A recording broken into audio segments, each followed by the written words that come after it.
Walt Disney Pictures presents an entertainment event you'll never forget.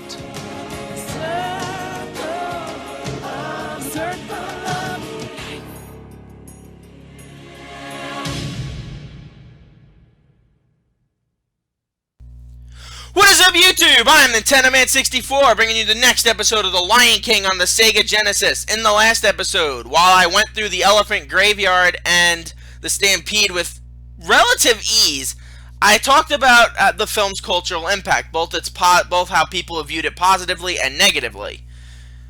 In this episode, I'm going to be talking mostly about how it compares to modern animated films. And as much as I like many modern animated films, this is going to be mostly a criticism of more modern animated films. Because The Lion King tackled story elements and ideas that I don't think most animated films made nowadays would dare to challenge. And ow, you jackass. Okay, fine, I'll roll to get past you. Oh my god, these falling rocks, damn it. But let's look at the films that outgrossed it at a time. Now, I know Lion King has ultimately reclaimed its place atop the food chain. Well, not atop it, but it's a lot higher on the list than it was thanks to its 2011 re-release to theaters. But as you fully aware of, films outgrossed it. So let's start with the first one that outgrossed it, Finding Nemo. Now, Finding Nemo, I have gone on the record multiple times saying the film is perfectly passable, especially by Pixar standards, but I think it's incredibly overrated. I hate Ellen DeGeneres. I'm sorry if you liked Dory in that movie, and it is not making me look forward to watching Finding Dory later, or at some point this summer, or when it comes out on Blu-ray/DVD. I've thought it was very overrated, and I thought it had sort of this the way that the nostalgia critic that I talked about last episode felt about Lion King is the way I feel about Finding Nemo. I think it's highly overrated. I think it's boring. I think it's repetitive. I don't like a lot of the things in the film. I think it's obviously a beautiful animated film, but I don't think it holds the candle to Lion King. So do I think it deserved to outgross Lion King? No. Shrek 2 was the next one that did, and as you guys know, I think Shrek 2 is one of those perfect animated comedies that comes out once in a generation. I mean, you could say, stop spitting at me, you dick! Thank you. You could say this started with Aladdin when it came out, but Shrek 2 really was the one that really, it didn't morph the comedy per se, but it really did shape the modern animated comedy. Whether you want to admit it or not, it did do that. And we should be indebted to that. But do I think it should have outgrossed Lion King? No. And I know the reason it did. Finding Nemo had that Lion King-esque appeal, which is why I could say, you know what, I can see how it outgrossed. Stop spitting at me!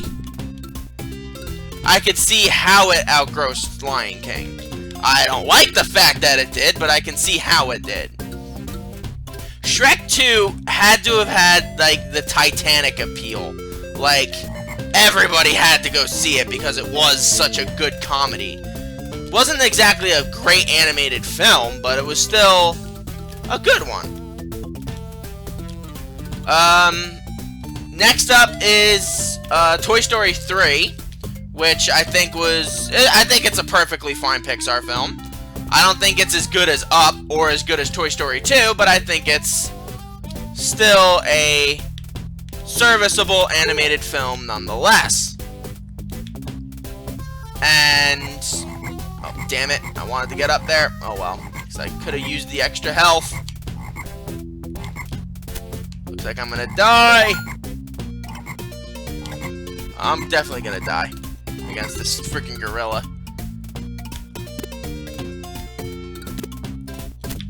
Okay, but anyway, Toy Story 3 I think is a very good film. I think, like Finding Nemo, it was overly dark in certain areas. Excuse me 1 second, thank you. I obviously think it was overly dark in certain areas. I don't think a lot of the darkness had to be in the film. Sort of like Finding Nemo, I don't think the film had to be as dark as it was. But I still think it's a very good film. It wasn't my favorite animated film of 2010. That was How to Train Your Dragon. Jeez. Stupid gorilla. And let him hop down. Hop up. Damn it. I think it was a very good film. I just don't think it was a flawless film. Like, a lot of people think Toy Story 3 was like this big tear-jerking film. I don't see it like that. Oh, jeez. I'm trying to get up there, you stupid gorilla. Okay. Thank you. And next up was Frozen, which outgrossed it. Which I think was probably the only film where I really wouldn't complain that it outgrossed Lion King, because Frozen really is a really great film. Does it have the gimmicky appeal that other animated films of that era had? Yes, it does. But it was also made with the same Disney heart that oh darn it. It was made with the same heart that other Disney films were made out of, so I can't really complain that a Disney film outgrossed it, because it's a freaking Disney film. And as you guys know, I love Frozen. It's my fourth, I think? My fourth all-time favorite, my fourth all-time favorite Disney film. Wait, how did that hurt me?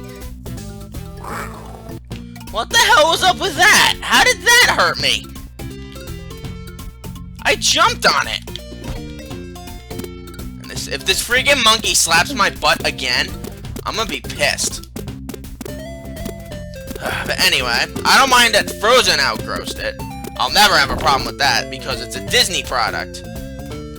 Disney really should always have the top grossing animated film, and barring a phenomenal animated film being made this summer, which, judging from the animated films, other than Zootopia, there really isn't going to be anything like that. Except Finding Dory, maybe. And I hated Finding Dory. I hated Finding Dory. I didn't hate Finding Nemo. I was so underwhelmed by it. But anyway, moving on to Minions, which, as you guys are fully aware of, if there's one type of animated film I hate more than any other, it's the gimmick animated film. Oh, you motherfucker! How do you hurt me with an oh, you're not even on the same. Oh, whatever. I'm not gonna argue. Okay, anyway.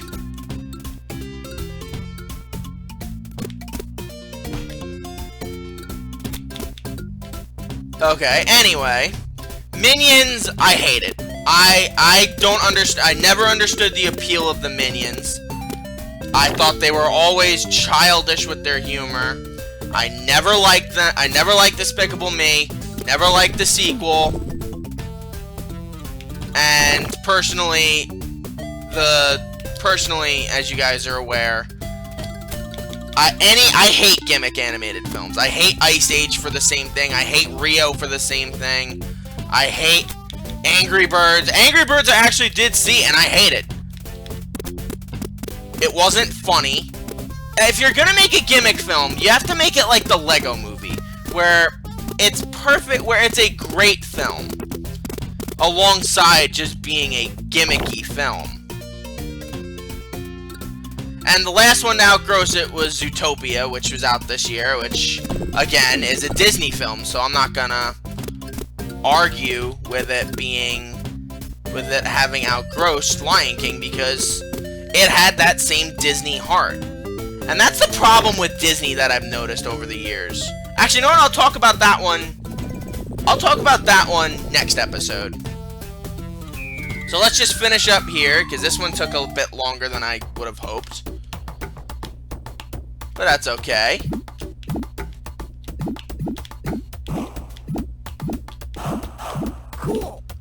I needed that one up, so thank you, Timon. Alright. Thank you, thank you, thank you, thank you, thank you, thank you, thank you, thank you, thank you. Oh, Pumbaa!